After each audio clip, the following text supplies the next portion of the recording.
వాళ్ళు ఇవ్వకూడదు, ఇంకా ఇవ్వకూడదు. మన పని మనం చేసుకు వెళ్ళాల్సిన అవసరం ఉంది. ఒకటి మనం చేసాం కాదు, చేసింది చెప్పుకోవడం కూడా ఒక ఆర్టు.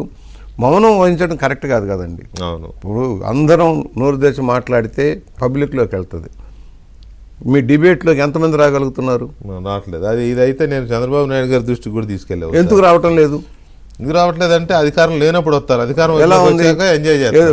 ప్రెస్ మీట్ పెట్టమంటే మొక్కుబడిగా పెట్టేసి వదిలేయటమే కానీ సబ్జెక్ట్ క్లారిటీగా ఎనాలిసిస్ చేసి ఇది జరుగుతుంది, ఇది జరుగుతుందని చెప్పలేకపోతున్నారు. ఎందుకు? చాలా తక్కువ. ఏదో పాటాలి విజయ్ కుమార్, ఒక పదవున్నాళ్ళు ఉన్నారు, రామయ్య గారు, పదవున్నాళ్ళు చెబితే ఎక్కువ వేస్తారు. అదే నేను చెబితే చిన్న కాలం వేస్తారు, ఒక 4 అక్షరాలు వేస్తారు. మా బోటి వాళ్ళు ఎంత ప్రెస్ మీట్ పెట్టి గొంతు దించుకున్నా ఏమైనా ఛానల్లో ఎప్పుడన్నా వస్తుందేమో కానీ మీడియాలో రాదు. అది స్థానిక లోకల్ ఎడిషన్లోకి వెళ్ళిపోతూ ఉంటాయి. ఎవరైతే స్టేట్ లెవెల్లో చెప్పగలరో, చెప్పాల్సిన అవసరం ఉందో, చెప్పే శక్తి ఉందో వాళ్ళు చెప్పట్లే. ఇందాక మీరు అన్నారే ఏంటి అసంతృప్తి అనేది, ఇదే అసంతృప్తి. అదే ఐడెంటిటీ క్రైసిస్. Identity crisis. ఒకడు మీరు పార్టీ ఆఫీస్కి వచ్చి పెట్టారనుకోండి, మంగళగిరి పార్టీ ఆఫీస్కి, ఆటోమేటిక్గా దానికి ఆ ప్రయారిటీ వస్తుంది. రాజమండ్రిలో పార్టీ ఆఫీసులోనో మీ ఆఫీసులోనో కూర్చుని రాదు. మా స్లిప్ ప్రైజులు వేస్తారు. నాకు ఒక బాధ ఉంది. ఇప్పుడు నేను సిటీలో ఉంటాను, సిటీలో నా వార్డుకు చేర్చే ఉంటాను. దగ్గర నియోజకవర్గం రూరల్ అయినా సిటీలో ఒక 8 డివిజన్లు ఉంటాయి. నా వార్తలు సిటీలో రావు, రూరల్ స్లిప్ పేజీలోకి వెళ్ళిపోద్ది. సిటీలో అనుకుంటారు బుచ్చయ్య గారు ఇక్కడ ఉన్నారు, అమెరికాలో ఉన్నారు, ఆస్ట్రేలియాలో ఉన్నారు అనుకుంటారు. సమస్యలు ఇవన్నీ ఉంటాయి. అందువలన ఒకటి అసంతృప్తికి కారణాలు ఏమిటి అనేది కనుక్కోవటం. నాయకుల కంటే కూడా కార్యకర్తలు అసంతృప్తి చెందకుండా ఉండటం ప్రధానం సార్. మనం మెరిట్ ప్రాతిపదిక ఇది ఎప్పుడైతే చంద్రబాబు గారు బొత్స చౌదరి గారు ఒక మాట చెప్పండి. చంద్రబాబు నాయుడు గారు కష్టకాలంలో ఉన్నప్పుడు, అంటే కేసులు, జైలు అప్పుడు కానీ, లేకపోతే జగన్మోహన్ రెడ్డి అధికారంలో ఉన్నప్పుడు 5 ఏళ్ళు పోరాడిన వాళ్ళు కానీ, వివిధ రూపాల్లో పోరాడిన వాళ్ళు ఉన్నారు. ఫ్రంట్ లైన్లోకి వచ్చి వారియర్స్ లాగా పోరాడిన వాళ్ళు ఉన్నారు. వాళ్ళకి ఆ గుర్తింపు ఉందా? ఇప్పుడు కొంతమందికి ఇచ్చారు, కొంతమందికి అవకాశం వచ్చి ఇంకా రావాల్సిన వాళ్ళు చాలామంది ఉంటారు.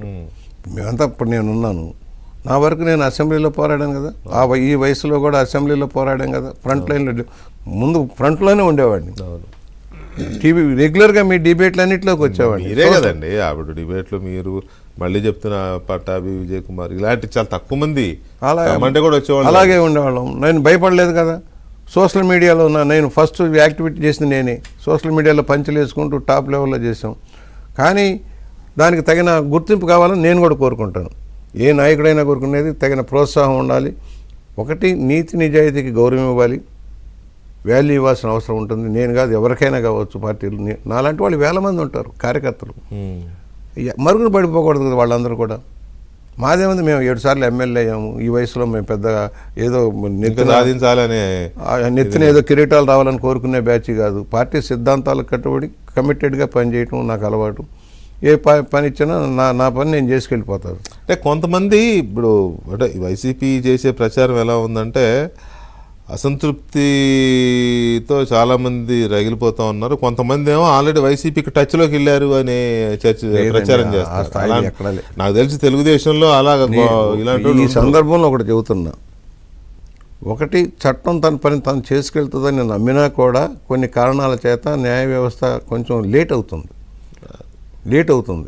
14 సంవత్సరాలుగా కేసులు నడిపించగలుగుతున్నారంటే అర్థం ఏంటి? ఈ దేశంలో న్యాయ వ్యవస్థ ఎక్కడ ఫెయిల్యూర్ అవుతుంది? సత్వర న్యాయం జరగాల్సిన అవసరం. జస్టిస్ డినైడ్ అంటారు. జగన్మోహన్ రెడ్డి విషయంలో జరగాల్సిన ఇవాళ వివేకానంద మర్డర్ కేసు ఎందుకు డ్రాగన్ అవుతుంది? కోడికత్తి కేసు ఎందుకు డ్రాగన్ అవుతుంది? ఇవాళ ఉంటాం 10 రోజులు జైల్లో ఉండొస్తాం, మాకేం వద్దనే భావన రావడం అనేది సరైనది. భయం లేదు. కత్తులతో కటారులతో రోడ్ల మీద వ్యవహారం చేస్తే కూడా అదుపు చేయలేని పరిస్థితి ఉండటం సరైనది కాదు.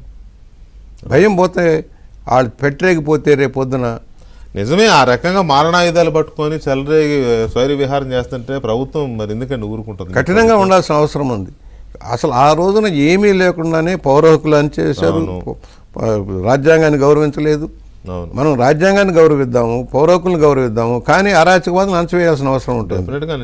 ఇవాళ కొన్ని నిర్ణయాలు జరిగేటప్పుడు కొన్ని ఇబ్బందులు ఉన్నా కూడా సరే, ఎనీహౌ మీరు అన్నట్టుగా వైఎస్ఆర్ పార్టీ మళ్ళీ రాదు. రాబోదనేది నా ప్రగాఢ విశ్వాసం. ఒకవేళ ప్రజల్లో ఏదైనా ఒక అసంతృప్తి ఏదైనా కారణం, ఎందుకంటే చెప్పిన వల్ల అమలు చేస్తున్నారు, చెప్పని కూడా అమలు చేస్తున్నారు. ఒకటి సరే, మిగతా వాళ్ళలో లోటుపాట్లు అసంతృప్తులు పక్కన పెడితే ప్రభుత్వం చెప్పిన దానికి మించి పనిచేస్తూ ఉంది. అనేక సంక్షేమ కార్యక్రమాలు ఆర్థిక ఇబ్బందులు ఉన్నాక అమలు చేస్తుంది. ఒక్కొక్క శాఖని ప్రక్షాళన చేసుకుంటూ ముందుకెళ్ళిపోతుంది. ఇవి ప్రజల్లోకి వెళ్లాల్సిన అవసరం ఉంది. వైఎస్ఆర్ పార్టీ ఏం చేస్తుందంటే కులాల పేరుతో మతాల పేరుతో రెచ్చగొట్టి పని చేసుకుంటా ఉంది. దానికి తెలిసిన విద్య అది భూతద్దంలో చూపిస్తా ఉన్నారు. మళ్ళా సోషల్ మీడియాలో బూతులు తిట్టడం మొదలు పెట్టారు. మిమ్మల్ని నన్ను కూడా తిట్టే పరిస్థితిలో ఉన్నారు. సరే, మా ఓటు వాళ్ళని ఎవరిని రెచ్చగొట్టినా కూడా రెచ్చిపోయేది కాదు. రకరకాలుగా మాట్లాడినా కూడా మేము ఒకటే చెబుతున్నాం, మా కార్యకర్తలు కూడా ధైర్యంగా ఉండాలి. ప్రభుత్వం ఉంటేనే ఏదైనా పని చేయాలి. కార్యకర్తలు ధైర్యంగానే ఉంటారండి. టీడీపీకి ఉన్న బలము అదే కదా. కార్యకర్తలు ఎలాంటి క్రైసిస్ వచ్చినా, ఎంత మీరు పట్టించుకోకపోయినా, మీరు మీ నాయకత్వం ఎంత పట్టించుకోకపోయినా కార్యకర్తలు ఎక్కడికి పోరు. మీ ఓవర్